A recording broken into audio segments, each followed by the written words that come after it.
Have you been struggling with a particular situation in your life, whether you're trying to lose weight, you're trying to get your finances in order, you're trying to get a better paying job, maybe you are wanting to just get more fit overall and have better health, and yet no matter what you seem to do, you just feel like you're spinning in circles. You feel like a hamster wheel, just going around and around and around. And nothing is changing, nothing is getting better. And when you can't get the outcome that you want, you start to beat yourself up, you start to feel shame, and you get caught in this shame cycle. I'm Kim Gross, and I'm the host of Masks Off for People Pleasers and Perfectionists.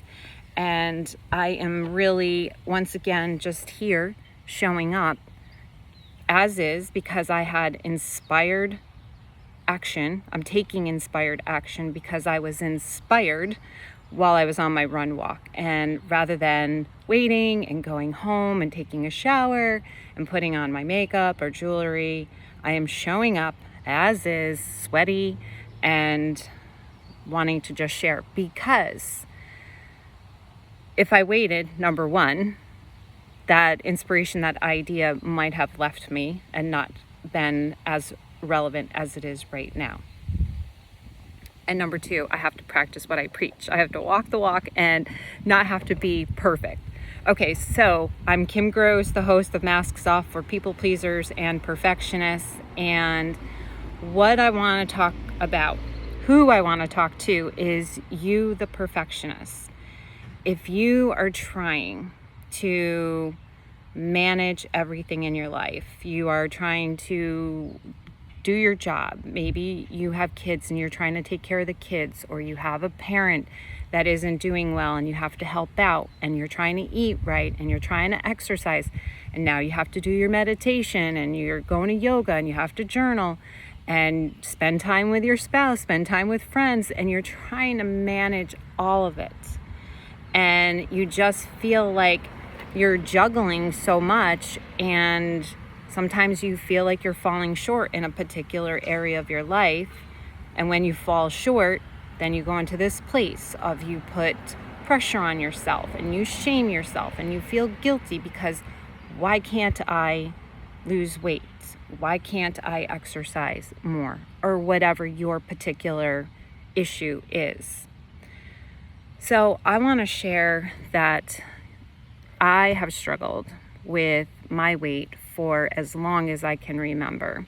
I have been a compulsive overeater for many, many years. And it started really when I was a little girl, that I associated food with so many different things. I associated food with regulating my nervous system. Food was a symbol for love. There were times when I would go downstairs to my grandmother's because I lived in a two-family home and she lived downstairs, and she would make me tea and she would buy these Stella Dora cookies. I don't know if you've ever seen them, but they are these cookies that some had frosting, some had sprinkles, some were just chocolate, and they had all different types of cookies. But what was so amazing about these cookies is when I would dunk them in my tea, they would just get soft and they just melted in my mouth and just gave me such pleasure. But I also associated those times with my grandmother. Like, it was a loving, bonding memory for me. But that wasn't always the case with food. There are also so many times that I would go and eat to calm myself down, to regulate my nervous system. When I felt scared or when I felt upset, if people in the house were arguing or fighting, I hated conflict. I hated the arguments. And so after like a really big fight with somebody, if someone in the house was having a big fight and I was upset, I would go and eat cookies. And I would sit there and eat an entire sleeve of Oreos. So food became this way of me escaping and coping. And I also believe too, if I'm being truly honest, I believe that it was also hardwired into my DNA because my mom used food. My mom was a compulsive overeater. My dad had issues with alcohol. My aunt used food. So it was like a family thing where we all used food to regulate and cope with things. So I do feel as if it was part of my DNA as well. So the point is, though, as a result of eating so much, and then especially when I went into puberty and my body changed drastically, I write about this story in detail in my book, Free to Be: A Pathway to Inner Liberation, where just like my whole body just got so big and I just felt so ashamed of my body, and even more so because I was ostracized for my body being the way it was. Then that just kind of spiraled or snowballed into me eating even more, because then I was numbing my pain with food, and then I would gain more weight, and then I would feel more ashamed, and I couldn't fit into all the cute clothes that were in the stores or that my friends were getting. I can remember like going shopping with them and just trying on jeans. They would pick out a pair. I'm like, oh, that's cute, I'll try that on too. Going into the dressing room and trying to put on a pair of cute jeans, and I couldn't even get them past my thighs because my thighs were too big, and I just felt so ashamed. Like I felt so awful about myself. And then I kind of hid the sizes that I was actually pulling off the rack because I had to get much larger sizes. So this kind of like shame, this feeling that carried with me for so many years, that there was something inherently wrong with me. Why couldn't I stop overeating? Why couldn't I control how much food I was putting in? After all, my friends in high school, they didn't seem to have a problem. They could have 2 or 3 cookies or a few chips and be done with it, or not even care if they had any. But I just kept craving more and more of it. And so just going through the shame cycle and then trying so hard to lose weight. And there were some times when I did lose weight and I felt better about myself. I felt better in my skin. But then I would inevitably go back to putting weight on, because I only lost the weight as a result of restricting how much I was eating. So I was punishing myself by restricting. And then I spent years, decades in this binge restrict cycle. And it's taken a long time and a lot of work of being aware of the pattern and healing those parts of me. Like as I healed over the years, as I healed the wounded parts, as I continue to heal those wounded parts, that overeating is healing. It very rarely shows up for me anymore. And that's not to say that I don't have other patterns that continue to, but my point is this: going back to the perfectionist and going back to having more grace, more compassion and balance, because after all, that's what I'm focusing on this quarter, is having more balance, learning how to live more in the gray and not in this all or nothing, black or white type of mentality. So being able to allow yourself to have more grace, to have more compassion for when you miss the mark, for when you don't show up in the way that you want, is key. That is the antidote to perfectionism. That is what's going to help you through this. It's not going to happen overnight. So again, a perfectionist will be like, okay, I got to do A, B, and C, 1, 2, and 3, and I got to do it all right away, overnight, and I have to have instant success. And it's like a fixed mindset. It's this straight up curve rather than a forward and back. a forward and back. It's not fixed, it's growth mindset. So what I encourage you to do with any particular area of your life that you're struggling with, again, whether it's like me, it's weight. You cannot lose weight and you feel disgusting in your skin. Your clothes don't fit you. You can't even button your jeans. And you hate the way you look when you look in the mirror. Or maybe it's a health issue.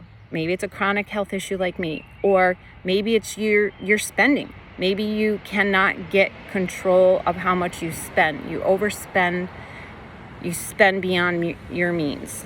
Maybe it's you spend too much time on TV, Netflix, or too much wine. Whatever your particular area is that you're dealing with, I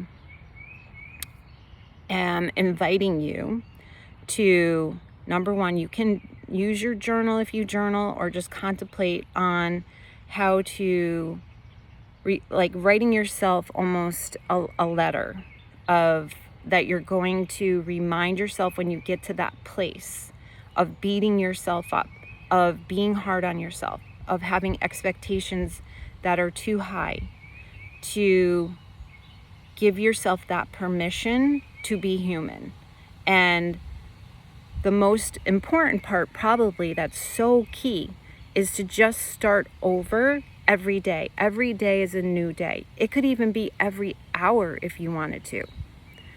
One of the reasons why in 12-step meetings they say one day at a time is because if you start to look at, if like say an alcoholic walks into an AA meeting for the first time and they're thinking to themselves, okay, I have to give up drinking, I have to quit drinking for the rest of my life, and I have to do it like today. That is going to be extremely overwhelming for that person walking into AA, which is why they say one day at a time. Can you just get through the next 24 hours? And if you make it through 24 hours and then the next day you relapse and you have a drink or you smoke a joint, then you start over again, one day at a time, one day at a time. Because the worst thing that can happen is that you are sober for 24 hours, or if it's weight that you're trying to lose, or you're trying to eat differently and you eat clean, or you eat within a normal range for 24 hours and then the next day you relapse, and then you start to feel shame, you get in that shame cycle. It's going to be very difficult to break out of the cycle, and you're going to most likely continue to slip, relapse, or binge. So if you just were able to start over every day or every time and give yourself grace and compassion and stay in the present moment, that's what's really difficult, right? It's about staying in the present moment. That's the balance part, because what we'll do is we'll either go to the past, oh, see, I can't do it. I'll never be able to lose weight. I'll never be able to fit my clothes again because I just am too weak. I don't have it in me. I'm not strong enough. I can't do it. Whatever has happened in the past is going to overlay and impact your present moment. Or if you're thinking about how hard it's going to be to lose 50 pounds, and you're thinking about that overall big goal, that may feel overwhelming. But if you just said, okay, just today, let me focus and stay present with my body, and let me just take one meal at a time or 1 hour at a time. And also, it's important to have some tools as well for the moments when you want to go grab food and you're not hungry. This is if you're trying to lose weight, to have some tools, whether it be distraction, whether it be go do a meditation, or whatever tools will work for you to kind of keep you distracted from going and eating when you're not hungry. And if you don't, if you indulge, if you do actually end up going and grabbing some cookies and you know that you're not hungry and you just do it mindlessly, try really hard to be gentle with yourself. And I know like I'm preaching to the choir right now because I used to try to say that to myself when I was in the throes of it, and I couldn't. I really couldn't. It wasn't, if I'm being truly honest and transparent, it wasn't always accessible to me to be gentle, to give myself grace, to give myself compassion. And I just spent so many years in that place of beating myself up and being really, really hard on myself. And I think that's why I really want to use this platform to share with you that I know how painful it is. I really do know how painful it is. And I know how hard it can be to want to get out of that cycle, that shame cycle. And it can be really difficult to do that sometimes. So even if that's hard for you, I just want to say I get it. And I'm just going to keep reminding you, though, anyway, because maybe it will stick at some point, and maybe you will be able to, like, one time just show up and have grace for yourself and have compassion and say, it's okay. I know this is really hard. I want to stop eating. I don't want to eat that ice cream. I don't want to eat a bag of chips, but I really just can't stop it right now, and I don't know why. Or I know I really shouldn't go buy those clothes, or I shouldn't go and buy that new purse or pair of shoes, and I know I shouldn't probably go get my nails done, but you know what? I'm just stuck. And that's where I am. And that's okay too. And I hold space for you on that. So I just want to acknowledge that as well. And like I said, I'll keep reminding you anyway to have compassion. Every day, just try to show up and be gentle with yourself and try to take some of that pressure off. We're raised to be perfect. That's why you're listening to this podcast, because you know you have perfectionistic tendencies. You know that you have extremely high expectations and high standards on yourself. And you expect so much from yourself. And we weren't taught how to just be humans. We weren't taught how to give grace to ourselves. It was always push more, be better, do better. What's wrong with you? Come on, you got to do it. It seemed like the rest of society, our friends and everybody, they're all doing everything perfectly. Why can't we? Why can't I? Why can't you? Because really no one is meant to be perfect. But that's not something that is valued in society. It's not valued. It's not made a point that it's okay to be a hot mess. It's okay to be human. It's okay to be less than perfect. I think more and more people like myself are coming on platforms like this, and they're beginning to share that message. People are beginning to pivot, but it's going to take a while. So that's my hope for you. That's my wish for you, is that you can get to a place where you can be more gentle, more compassionate, and try to find that balance, living in that gray instead of the all or nothing. I hope that this was helpful, and if you found this to be valuable and you know someone who could also benefit from it, by all means, pay it forward. And if this was helpful for you, I would love to hear. Or if there's something more that you would like to hear about from me, then by all means, let me know. You can reach out to me. You can go to my website, kimgrosscoaching.com. You can email me, comment if you're on YouTube. And I would be happy to connect with you. So until next time.